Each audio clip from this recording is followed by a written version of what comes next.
अवधूत चिंतन श्री गुरुदेव दत्त श्री स्वामी समर्थ. मी शीतल तुमच्या सगळ्यांचं चॅनलमध्ये स्वागत करते. नॅचरल सुरुवात करते. म्हणजे आज आहे आपला आषाढ महिन्यातला शेवटचा दिवस, म्हणजे आज आहे आषाढी अमावस्या, दीप अमावस्या, गतहारी अमावस्या ज्याला म्हणता येईल. तर आज सगळ्यात मोठी सर्वात मोठी अमावस्या आहे. तर या अमावस्या दिवशी आज संध्याकाळी किंवा रात्री आपल्याला घराच्या एका 3 ठिकाणी आपल्याला दिवे प्रज्वलित करायचे आहे. सोबत आपल्याला पिवळी मोहरी आणि रक्षा याचा आपल्याला अत्यंत प्रभावी उपाय म्हणा किंवा तोडगा म्हणा जो आपल्याला करायचा आहे, जो आपल्या केंद्रातील मार्गदर्शनाप्रमाणे आहे, जेणेकरून आपल्या घरात साक्षात लक्ष्मी चालून येईल आणि घरातली जी काही दरिद्री आहे, आजारपण आहे, जी काही निगेटिव्ह एनर्जी आहे ती सगळी काही निघून जाणार आहे, अलक्ष्मी सुद्धा निघून जाणार आहे. कारण की आपणास माहितीये अमावस्या तिथी या सर्व उपाय तोडग्यांसाठीच खूप महत्वाची असते आणि पितरांसाठी समर्पित असते. त्यामुळे आज आपल्याला संध्याकाळी दीपपूजनासोबतच आपल्या मुलांच्या औक्षणासोबतच या गोष्टी सुद्धा करायच्या आहेत. कारण की अमावस्याला जर आपण प्रभावी उपाय तोडगे जर केले घरातील दरिद्रता अलक्ष्मी बाहेर काढण्यासाठी, निगेटिव्ह एनर्जी बाहेर काढण्यासाठी, तर ते 100% प्रभावी ठरतं. आणि उद्यापासून आपल्या अत्यंत पवित्र अशा श्रावण महिन्याला सुरुवात होते आहे. त्यामुळे खरंच सांगते, आणि श्रावण महिन्यात आपण जे काही व्रत वैकल्य सणवार करणार आहोत, उपाय किंवा जे काही सेवा करणार आहोत, ते सगळं काही कशासाठी, तर आपल्या घरात सुख समृद्धी ऐश्वर्य नांदण्यासाठी, उत्तम आरोग्य आपल्याला मिळण्यासाठी. तर नक्कीच ते खूप जास्त घरात टिकून सुद्धा राहील जर आज आपण घरातून निगेटिव्हिटी दरिद्री बाहेर काढली तर. आता चला जास्त वेळ न घालता आपण व्हिडिओला सुरुवात करूया. तर सर्वात प्रथम तुम्हाला सांगितल्याप्रमाणे आज आहे आपली दीप अमावस्या, गतहारी अमावस्या, आषाढी अमावस्या, जी अत्यंत प्रभावी आहे तिथी. आता आजच्या दिवशी तर आज आपण घर स्वच्छ करावं. आज मी खरं सांगते, तुम्हाला जे सांगते सगळं काही मी सुद्धा फॉलो करते. आज मी सुद्धा माझं घर पूर्ण कानाकोपरा स्वच्छ केलं आहे. अक्षरशः कानाकोपराने, अक्षरशः बाथरूम टॉयलेट सगळं स्वच्छ केलं आहे. तुम्ही सुद्धा करा अजून केले नसेल तर, कारण की उद्यापासून श्रावणाला सुरुवात होते आहे. म्हणून सांगते, छोट्यातली छोटी गोष्ट सुद्धा आपली स्वच्छ करा. घरातली अडगळ असेल तर अडगळ सुद्धा बाहेर काढून टाका. आज स्वच्छतेसाठी खूप जास्त महत्वाचा दिवस आहे. आता आज संध्याकाळी आपण दीपपूजन करणार आहोतच, आणि दीपपूजनासोबत आपणास माहिती की मुलांचं औक्षण सुद्धा करणार आहोत आपण कणकीच्या दिव्यानी. आता ते झाल्यानंतर आपल्या घरामध्ये आपल्याला 3 ठिकाणी दिवे प्रज्वलित करायचे आहेत. सर्वप्रथम आपल्याला तर बघा, आपल्या देवघरामध्ये दिवा आपल्याला सर्वप्रथम प्रज्वलित करायचा आहे. ते आपण आज संध्याकाळी करणारच आहोत. पण हा दिवा प्रज्वलित झालाच पाहिजे आपल्या देवघरामध्ये. तुपाचा लावला तर अतिशय उत्तम, तेलाचा लावला सुद्धा चालणार आहे. पण आता खूप जणांच्या देवघरामध्ये बघा असे गोल दिवे असतात, मध्ये वात असते, सेंटरला दिवा प्रज्वलित असतो. तसा दिवा असेल तर ठीक आहे, चालेल, आपण देवघराच्या बरोबर समोर ठेवला तरी सुद्धा चालणार आहे. आता तुपाच दिवा लावणार असाल तर आपल्या देवघराच्या म्हणजे आता देवघर समोर आहे, आपल्या डाव्या हाताला देवांच्या उजव्या हाताला असावा. आपल्या डाव्या हाताला तुपाच दिवा आणि आपल्या उजव्या हाताला म्हणजे तेलाचा दिवा असेल किंवा कुठलाही तेलाचा दिवा असेल, तो दिवा तिथे प्रज्वलित करायचा आहे. समजा तुम्ही फक्त एकच दिवा लावणार असेल देवघरामध्ये आणि त्याला फक्त एकमुखी त्याला तोंड आहे दिव्याला, असे भरपूर असतात बघा दिवे, जे आपण बघा पंथी सारखे जे एकमुखी दिवे असतात ते पण खूप जण देवघरामध्ये लावतात. जर तसा दिवा लावणार असेल तर पूर्वेला त्याचं तोंड असावं किंवा पश्चिमेला तोंड असावं किंवा उत्तरेला तोंड असलेला आपल्याला तसा दिवा लावायचा असतो. दक्षिण दिशेला तोंड करून आपण देवघरामध्ये दिवा लावायचा नाही, याची आपण काळजी घ्यावी. तर सर्वप्रथम पहिला दिवा आपल्याला देवघरामध्ये लावायचा आहे, जेणेकरून घरामध्ये संपूर्ण घरामध्ये एक प्रकारे सकारात्मक ऊर्जा आपली ही कार्यान्वित होत असते आणि खूप घरामध्ये शांतता, आणि सगळ्यात महत्वाची गोष्ट घरामध्ये लक्ष्मी येण्यासाठी हा सगळ्यात प्रभावी उपाय म्हणजेच देवघरामध्ये संध्याकाळी दिवा प्रज्वलित असणं खूप गरजेचं आहे. दुसरा दिवा जो आहे तो आपल्या घरातल्या जी काही आपल्या गॅलरी असेल, अंगण असेल, तिथल्या तुळशी वृंदावनाजवळ लावायचा आहे. तुळशी वृंदावनाजवळ सुद्धा आपल्याला दिवा तुपाचा लावा किंवा तेलाचा लावा, पण तो सुद्धा आपल्याला दिशा बघून व्यवस्थित लावा. दक्षिण दिशेला तोंड करून दिवा नसावा, याची काळजी घ्यावी. पण नक्कीच आवर्जून आज आपल्या रोज लावतात किंवा नाही लावत घाई गडबडीमध्ये माहिती नाही, पण आज आवर्जून आपल्याला घरामध्ये दीपपूजन करणार आहोत. आज आपलं घर सगळं दिव्यांनी उजळून जाणार आहे.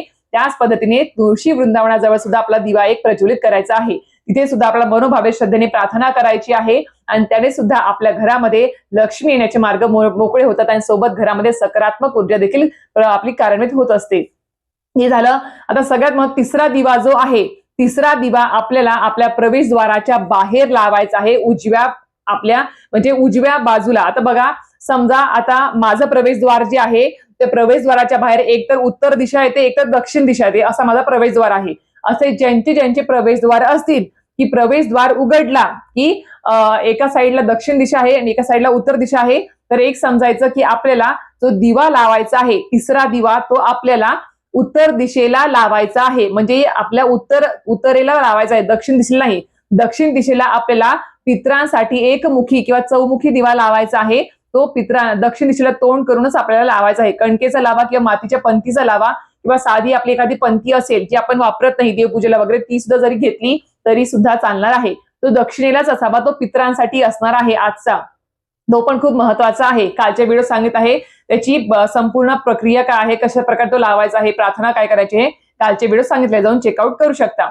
आता तिसरा दिवा जो महत्वाचा तो आहे, जो माता लक्ष्मीला घरात आगमन करण्यासाठी आपण जो लावतो, तो म्हणजेच आपल्या उत्तर दिशेला आपल्याला तो दिवा लावायचा आहे. प्रवेशद्वाराच्या बाहेर उत्तर दिशेला आपल्याला तो दिवा लावायचा. उत्तर दिशेला तोंड करून लावा किंवा आपल्याला पूर्व पश्चिम जरी ठेवला तरी सुद्धा चालणार आहे, मुख करून. पण नक्कीच तिथे एक दिवा आपल्याला प्रज्वलित करायचा आहे. अजून एक दिवा जमलं तर तो लावायचो, म्हणजेच कुठे आपल्या पाण्याचा जो काही हांडा वगैरे असतो, माठ वगैरे असतं, कळशी असतं, किंवा फिल्टरच्या बाजूला, एकदम फिल्टर वरती पण नका ठेवू, खालीच कुठेतरी एक मोकळी जागा असेल बघा, जे सांडलोट होणार नाही, अशा प्रकारे धक्का लागणार नाही, अशा प्रकारे आपण तिथे एक दिवा ठेवायचा आहे पाण्याजवळ. असं म्हणतात की आपल्या घरातल्या पाण्याच्या त्या ठिकाणी सुद्धा आपल्या पितरांचं स्थान असं म्हणतात. त्यामुळे तिथे सुद्धा आपण तो एक दिवा प्रज्वलित नक्कीच करावा. जर हे दिवे आवर्जून आपल्या घरामध्ये प्रज्वलित करायचे आहेत. आणि सगळ्यात महत्वाचं, घरामध्ये स्वच्छता असणं खूप गरजेचं आहे. ज्या घरात स्वच्छता असते त्या घरातच लक्ष्मी नांदते, हे लक्षात ठेवा. आता ते झालं. त्यानंतर सगळ्यात प्रभावी उपाय तोडगा म्हणजेच काय, पिवळ्या मोहरीचा आणि रक्षेचा, म्हणजेच आपला अंगारा जो असतो अगरबत्तीचा त्याचा. तो आपल्या दिंडोबे स्वामी समर्थ केंद्रामध्ये नेहमी सांगितलं जातं की प्रत्येक महिन्याच्या अमावस्येला किंवा जेव्हा केव्हा तुम्हाला घरामध्ये खूप नकारात्मक वाटत असेल, निगेटिव्हिटी वाटत आहे, उदास वाटत आहे, नकारात्मक विचार येत आहेत, त्यावेळेस असेल तर नक्कीच आवर्जून आपण हा उपाय तोडगा करावा. किंवा प्रत्येक महिन्याच्या अमावस्येला जरी हा उपाय केला आपण रात्री किंवा संध्याकाळी तरी सुद्धा चालणार आहे. एक संध्याकाळी 6च्या नंतर हा पिवळ्या मोहरीचा आणि रक्षेचा आपल्याला उपाय करायचा आहे, जो अत्यंत 100% प्रभावी आहे. काय करायचं आहे, आपल्याला पिवळी मोहरी देवघरासमोर बसायचं आहे. देवघरासमोर आपण दीपपूजन करावं. ते सगळं काही झाल्यानंतर आपल्याला दिवा प्रज्वलित असावा, देवघरामध्ये धूप लावलेली असावी. आणि आपल्या जर समजा तुमच्याकडे केंद्रातली रक्षा असेल किंवा आपल्या गुरुपीठातून आलेली रक्षा असेल तर ती रक्षा घ्यावी, किंवा आपली अगरबत्तीची रक्षा असेल तुमच्याकडे जमा असेल ती सुद्धा घेतलेली सुद्धा चालणार आहे. त्यामध्ये पिवळी मोहरी आपल्याला मिक्स करायची आहे. आणि एवढी मिक्स करायची की जेवढं आपलं घर आहे, बंगला आहे, रो हाऊस आहे, फ्लॅट आहे, तेवढ्या हिशोबाने टॉयलेट बाथरूम सोडून आपल्याला प्रत्येक घरातल्या कानाकोपऱ्यात मोहरी सेवा करून टाकायची आहे. मग तेवढी मोहरी आणि रक्षा आपल्या हातामध्ये आपण घ्यायची आहे. आता काय करायचं, आपल्याला देवघरासमोर धूप दीप लावून बसायचं आहे आसनावरती. स्वच्छ कपडे घालून आपल्याला डोक्यावरती ओढणी किंवा पदर घ्यावा. पुरुषांनी सुद्धा, पुरुष करणार असेल घरातले तर पारंपरिक पोशाखामध्येच करावं. काळे वस्त्र घालून कुठलीही सेवा करू नये. आता आपल्याला काय करायचं आहे, हातामध्ये पिवळी मोहरी रक्षा घेतली तर त्याच्यावर आपल्याला 11 वेळेस वल्गा सुक्तमचं पठण करायचं आहे.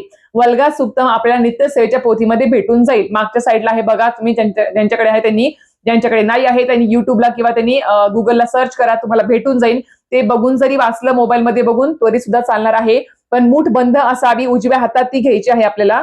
11 वेळेस वल्गा सुक्तम आणि 11 वेळेस काल भैरवाष्टक स्तोत्रमचं पठण करायचं आहे. हे आपल्याला 11 वेळेस करायचं आहे.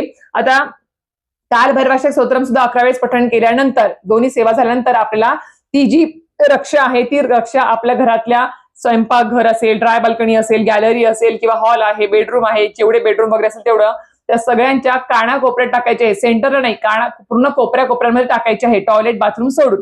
याने आपल्या घरामध्ये जर आपण हे सेवा जर केली अमावस्येला तर खरंच सांगते, जी काही वाईट शक्ती, नकारात्मक ऊर्जा किंवा जे काही निगेटिव्हिटी घरामध्ये असेल ती सगळी निघून जाण्यास मदत करते. घरातली दरिद्री सुद्धा निघून जाते. कारण की आपल्याला सगळ्यांना माहिती आहे, जे लोक आपल्या दिंडोबे स्वामी समर्थ केंद्राप्रमाणे दिवाळीच्या लक्ष्मीपूजनाच्या अगोदर 15 दिवस जी सेवा करतो अलक्ष्मी घालवण्यासाठी, दरिद्री घालवण्यासाठी, त्यामध्ये ही सगळ्यात प्रभावी सेवा सांगितलेली आहे पिवळ्या मोहरीची आणि रक्षेची. जेणेकरून आपल्या घरातली दरिद्रता असेल, अलक्ष्मी आहे ती निघून जाण्यास मदत होते.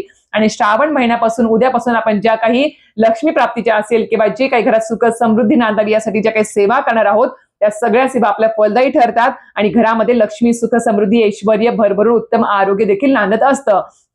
म्हणून सांगते की ही सेवा नक्कीच आज करायला हरकत नाही, नक्कीच करावी, 100% करावी. आता मासिक धर्म असेल तर करता येणार नाही आहे, सुतक विटाळ असेल तर सुद्धा करता येणार नाही आहे. मासिक धर्म असेल तर घरातल्या इतर व्यक्तींना ही सेवा करायला सांगा, कारण की खूप मोठी अमावस्या आहे म्हणून सांगते आहे. अशा प्रकारे आपल्याला संपूर्ण माहिती सांगितलेली आहे. जरी सुद्धा काही प्रश्न असतील तर नक्कीच कमेंट बॉक्समध्ये कमेंट करा, 100% मी तुम्हाला त्याचा उत्तर द्यायचा प्रयत्न करेल. आणि अजून एक गोष्ट, आज ओम महामृत्युंजय मंत्र सुद्धा तुम्हाला होईल तेवढं जास्त आपल्याला 11 वेळेस तरी का होईना आपल्याला पठण करावं. ओम त्र्यंबकम यजामहे सुगंधिम पुष्टिवर्धनम उर्वारुक्मी बंधना मृत्योन्मुक्षीमामृतात. आणि अजून एक महत्वाचं, पितरांसंबंधित ज्या काही तुम्हाला गोष्टी सांगितल्या आहे परवाच्या व्हिडिओमध्ये, त्या सगळ्या काही आज दिवसभरमध्ये नक्कीच कराव्या. अमावास्या तिथी पितरांना समर्पित आहे. आणि अजून एक विनंती, सुकुणी सुद्धा आज मांसाहार, मद्यपान, व्यसन, कुठल्याही प्रकारच्या वाईट गोष्टी करू नका. अमावास्येला जर या गोष्टी केल्या तर खरं सांगते खूप मोठी चूक आहे ही. अमावास्येला जर सुकुणी मांसाहार, मद्यपान, व्यसन करू नये. प्रखरातला प्रखर पितृदोष आपल्या मागे लागत असतो, कारण की हा दिवस पितरांना समर्पित असतो म्हणून सांगते आहे. तर अशा प्रकारे आजचा व्हिडिओ माहिती आवडली तर नक्कीच व्हिडिओ लाईक आणि सबस्क्राईब करायला विसरू नका. श्री स्वामी समर्थ.